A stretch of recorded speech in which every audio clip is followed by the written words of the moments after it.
Hello friends, কেমন আছো তোমরা? কিছুদিন ওয়েদার খারাপের জন্য কোনো মাঠের কাজ করতে পারিনি, তাই বাড়ি বসে বসে ভাবলাম এই পড়ে থাকা রিমুভারের বোতলটা দিয়েই কিছু বানানো যাক। তাই একটা ফ্লাওয়ার ভাস বানানোর চেষ্টা করলাম।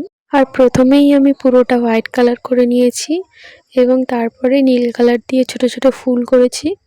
আর আমি কালার করার জন্য ইউজ করি ক্যামেলের অ্যাক্রিলিক কালার। আর বাড়িতে থাকা এই কাপড়ের ব্যাগটা দিয়েই বানিয়েছিলাম গোলাপের পাপড়িগুলো, কিন্তু গোলাপের ভিডিওটাই আমি ডিলিট করে ফেলেছি, তাই আমি তোমাদের আর দেখাতে পারলাম না। আর আমি গোলাপের পাপড়িগুলো এভাবেই জুড়ে জুড়ে করেছিলাম। এরপর কালারিং পেপার কেটে গোলাপের পাতা আর ডালগুলোও বানিয়ে নিয়েছি। আর আমার ভিডিও যদি তোমাদের ভালো লাগে তাহলে অবশ্যই চ্যানেলটিকে সাবস্ক্রাইব করে নিও।